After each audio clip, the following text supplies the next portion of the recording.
Assalamualaikum warahmatullahi wabarakatuh. Perkenalkan, nama saya Ferdi Widarman dengan NIM 27023527723. Di sini saya akan mempresentasikan tugas untuk ujian akhir semester. Di sini saya membawakan judul yaitu Analisis Sosial dan Lingkungan terhadap Kasus Raja Ampat di Indonesia. Ini berkaitan dengan SDG nomor 15, yaitu Life Online.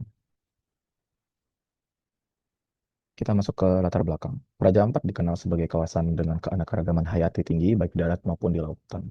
Pada tahun 2025 muncul kontroversi besar terkait pemberian izin usaha pertambangan nikel di Pulau KW, Pulau Gak, dan Pulau Manuar di Raja Ampat, Papua Barat. Izin usaha pertambangan dari perusahaan tersebut sempat dicabut, namun kembali diaktifkan kembali tanpa keterlibatan masyarakat adat setempat. Hal ini menimbulkan kemarahan masyarakat adat yang selama ini hidup berdampingan secara harmonis dengan alam dan telah menyatakan penolakan tegas terhadap pertambangan di tanah leluhur mereka. Di sini ada rumusan masalah, yaitu yang pertama, apa dampak lingkungan dan sosial dari pemberian izin usaha pertambangan nikel di Pulau Gawe, Gap, dan Manuran terhadap ekosistem darat dan kehidupan masyarakat adat di Raja Ampat. Yang kedua, bagaimana kesadaran para pemangku kepentingan pemerintah, perusahaan, masyarakat terhadap penting pelestarian hutan dan keanekaragaman hayati. Ketiga, bagaimana cara masyarakat lokal menyesuaikan diri saat lingkungan mereka terancam oleh aktivitas pertambangan. Selanjutnya, literatur review. Di sini ada 4 buah, yaitu yang pertama kita membahas mengenai SDG 15 itu sendiri, serta self-awareness, adaptability, collaboration. Yang pertama itu SDG 15, ekosistem darat memainkan peran penting dalam menjaga keseimbangan lingkungan dan mendukung kehidupan manusia yang bertujuan untuk melindungi, merestorasi, dan meningkatkan pemanfaatan keberlanjutan ekosistem daratan. Kemudian self-awareness, yaitu merupakan kemampuan individu untuk mengenali emosi, pikiran, nilai, dan serta dampak perilaku terhadap diri sendiri dan orang lain. Yang ketiga, adaptability, yaitu kapasitas individu untuk menyesuaikan diri dengan perubahan lingkungan, tantangan baru, dan situasi yang tidak terduga.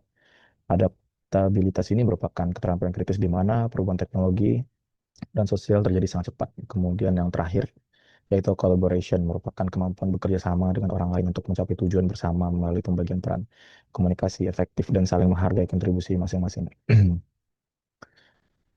Kemudian hasil dari wawancara dengan narasumber yang telah dilakukan. Di sini kita menggunakan metode pendekatan menggunakan wawancara dengan narasumber dan ada terdapat beberapa pertanyaan. Yaitu yang pertama, apa pandangan Anda terhadap dampak lingkungan yang ditimbulkan? Dan di sini dijawab oleh narasumber yang sudah kita wawancara sebelumnya, yaitu dia memberikan jawaban pertambangan nikel di wilayah konservasi Raja Ampat berisiko besar merusak ekosistem.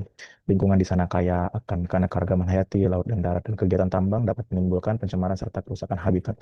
Kemudian pertanyaan kedua itu, menurut Anda apa dampak yang mungkin terjadi jika tambang dibuka di kawasan hutan Raja Ampat?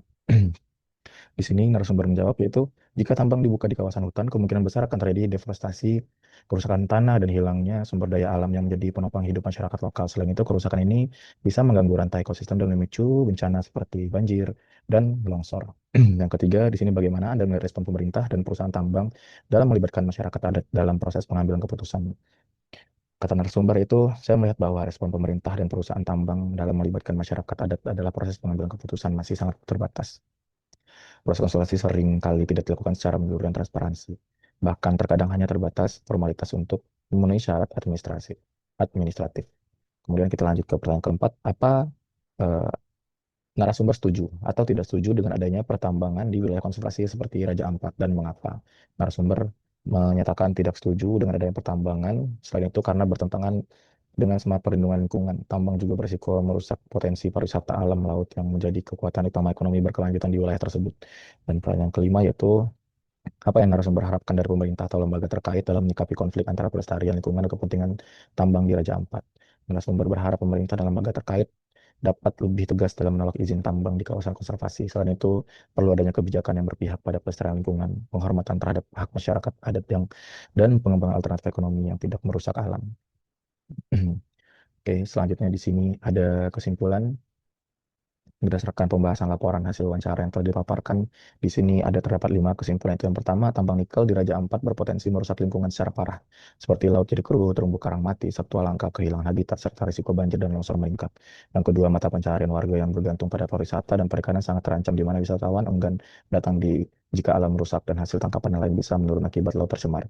Yang ketiga, dampak sosial mulai terasa seperti perpecahan masyarakat antara pro dan kontra tambang, serta memudarnya nilai adat karena terbesar kepentingan ekonomi. Yang keempat, partisipasi masyarakat adat dalam pengambilan keputusan masih minim dan cenderung hanya formalitas, belum memberi pengaruh nyata.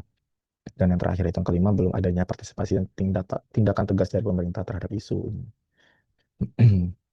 Selanjutnya adapun saran yaitu yang pertama memastikan keterlibatan masyarakat ada sejak tahap awal proses perizinan melalui forum konsultasi publik yang transparan dan mengikat secara hukum. Yang kedua, membuat sinergi antara masyarakat, LSM, dan akademisi untuk menggalang advokasi lingkungan yang mampu menekan pemerintah dan perusahaan agar membatalkan izin tambang di kawasan konservasi tersebut.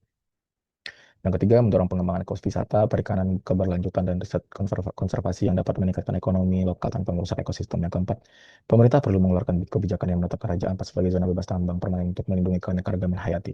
Dan yang terakhir, di sini saran dari kita yaitu melaksanakan program edukasi lingkungan yang menyasar generasi muda untuk memperkuat kesadaran dan rasa kepemilikan terhadap ekosistem Raja Ampat. Yang terakhir yaitu refleksi pribadi. Saya merasakan pengalaman ini sebagai proses pembelajaran yang sangat berarti dan berharga bagi perkembangan pengetahuan serta cara pandang saya.